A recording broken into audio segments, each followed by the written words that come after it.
des AE Télévision, bonsoir et bienvenue dans ce journal. Au sommaire de l'actualité, la Fondation Graines de Paix a réuni enfants et parents autour d'un feu pour une soirée éducative à travers les contes béninois. À l'international en Guinée-Bissau, la junte et la CEDEAO ont entamé un dialogue. Au Kenya, la fin de l'aide américaine menace la lutte contre le VIH. Et en Ouganda, le royaume du Ouganda s'oppose à la répression des meetings de Bobi Wine. Les jeunes Amazones du Bénin s'inclinent face au Ghana lors du tournoi UFOAB U15 scolaire. Les détails, c'est tout de suite.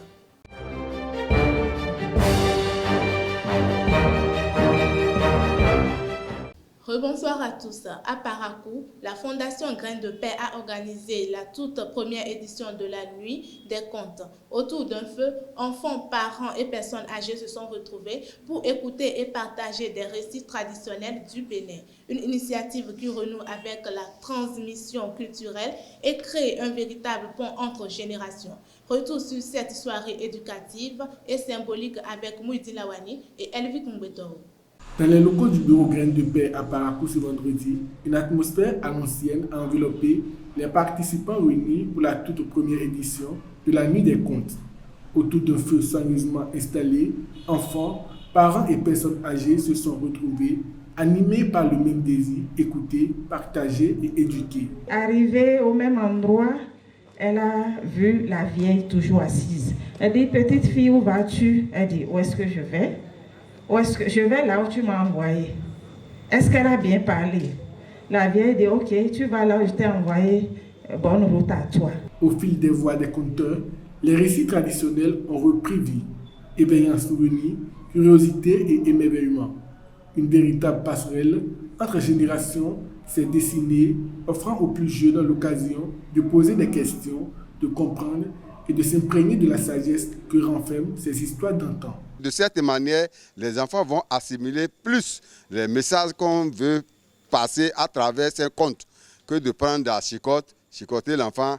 Et il a peur, d'abord quand il te voit, il a peur de cette manière, il ne pourra pas retenir ce que tu veux de lui. Les participants n'ont pas caché leur satisfaction.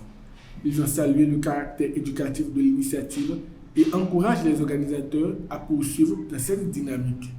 J'ai retenu de la soirée que quand l'homme te fait du mal, ne cherche pas à te venger. Il faut aussi le faire du bien. J'ai aussi retenu qu'il ne faut pas maltraiter les enfants, surtout les orphelins, car tous enfants ont le même droit et devoir. Moi, personnellement, je n'ai pas eu l'occasion de participer à ce genre de soirée parce que j'ai grandi dans une famille moderne et on ne faisait pas ces assemblées-là. Ces genres de trucs ne se organisaient pas, ne se faisaient pas. C'est une première ici à Parakou et c'est l'œuvre de Graines de Paix. Et je souhaiterais que ça ne soit pas la première fois, que ça soit continuel. Présent à cette soirée, le directeur pays de Graines de Paix a adressé un message aux populations de la cité des Kobourou, rappelant l'importance de préserver les valeurs culturelles et de renforcer les liens communautaires. La population paraquoise a été très mobilisée depuis les animations communautaires que nous faisons avec les binômes de Graines de Paix, parce que nous avons formé dans le département de la Ribori 50 animateurs organisés en 25 binômes dirigés par un travailleur ou une travailleuse sociale, et ils font un excellent travail de sensibilisation avec les imagiers, les guides de formation pour des campagnes d'éducation à la culture de la paix. Ils rassemblent déjà tous les week-ends, nous avons au moins 25 binômes qui rassemblent 25 parents. 25 parents tous les samedis et tous les dimanches. Et des 25 parents, nous avons au moins 15 femmes. 15 femmes, et priorité est donnée aussi aux personnes, parents d'élèves handicapés qui viennent assister à ces rencontres, qui posent des questions avec des images à l'appui sur des postures bienveillantes à adopter pour une meilleure éducation des enfants afin d'éviter des frustrations qui plus tard pourront conduire à un système de radicalisation pour dégénérer et nous conduire à des situations que nous déplorons tous. Donc ces activités se déroulent déjà, nous les renforçons davantage par ces genres de soirées culturelles à l'africaine, sous l'arbre arabe, avec des contes, des légendes, des proverbes de chez nous. Bien plus qu'une simple veillée, la nuit des contes s'impose comme un espace de transmission culturelle, un moment de communion et de valeurs partagées. Une première édition qui ouvre la voie à de belles perspectives pour les éditions à venir. 2 mois après le décès de Ibrahim Chabi Mama, le 3e arrondissement de Parakou a désormais un nouveau chef d'arrondissement. Adiza Aruna a été officiellement installé dans ses fonctions ce lundi 1er décembre 2025. Ceci lors d'une soirée tenue dans les locaux de l'arrondissement. Bien qu'elle ne dirige l'arrondissement que pour les 2 derniers mois du mandat, elle a affirmé que cette période ne sera en aucun cas une simple transition. Convaincue, elle entend mettre ses convictions en action et aller jusqu'au bout de ses objectifs. À travers un communiqué de presse publié sur sa page Facebook ce lundi 1er décembre 2025, la police républicaine rappelle son engagement contre les violences faites aux femmes, qu'elles soient physiques, psychologiques, sexuelles ou économiques. Cet engagement s'inscrit dans le cadre des 16 jours d'activisme contre les violences faites aux femmes. À l'international, cette semaine, l'Afrique est marquée par 3 faits qui témoignent des défis politiques et sociaux du continent. En Guinée-Bissau, la junte et la CEDEAO ouvrent la voie à un dialogue politique. Au Kenya, la fin de l'aide américaine fragilise la lutte contre le VIH et en Ouganda, le royaume du Bouganda dénonce la répression visant les meetings de l'opposant Bobi Wine. Le point de ces faits avec Sylvie Dédéo. 3 événements récents en Guinée-Bissau, au Kenya et en Ouganda dessinent un tableau sombre et inquiétant. Plusieurs défis traversent actuellement le continent africain. Le coup d'État du 26 novembre 2025 en Guinée-Bissau a provoqué une réaction immédiate de la CEDEAO.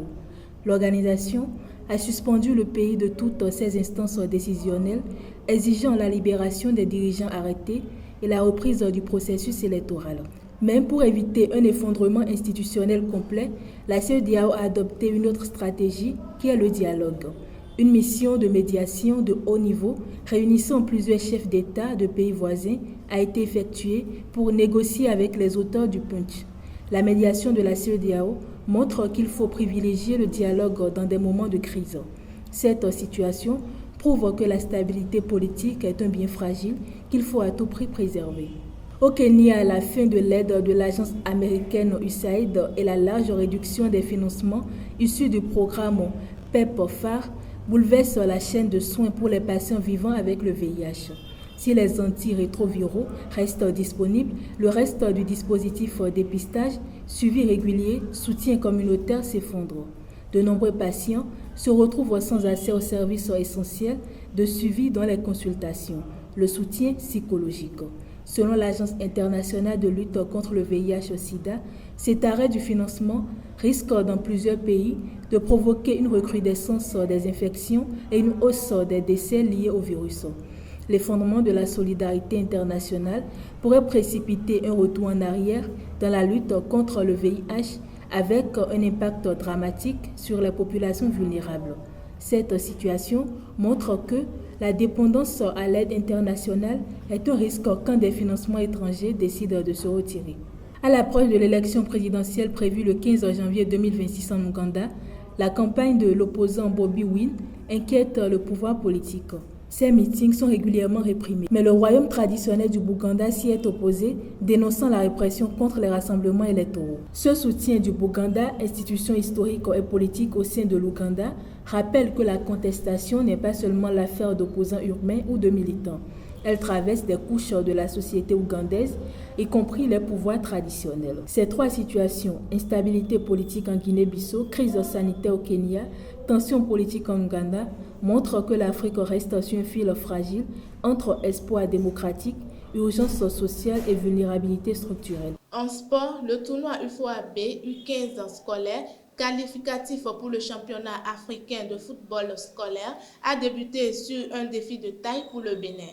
Pour leur entrée en lice, les jeunes Tampomois Amazones ont subi la loi du champion en titre, le Ghana, qui s'impose 5-0. Les Amazones scolaires tentent de réagir lors de leur deuxième match face à la sélection féminine scolaire du Niger ce mardi 2 décembre 2025 au stade du 4 août de Ouagadougou. La Ligue 3 du Bénin va démarrer le dimanche 7 novembre 2025. Comme à l'accoutumée, 18 équipes reparties en deux groupes de 10 et 8 respectivement vont participer à la Ligue nationale de football amateur de la Fédération béninoise de football. À noter que seuls les clubs du groupe B vont ouvrir le bal de la première journée le dimanche prochain, tandis que les groupes de la poule A feront leur entrée en lice les 10 et 11 décembre. La phase aller sera à terme le 15 février 2026 pour le groupe B et 3 jours plus tard, soit le 18 février pour le groupe A. Mesdames et messieurs, c'est tout pour aujourd'hui. Merci de m'avoir suivi et à très bientôt.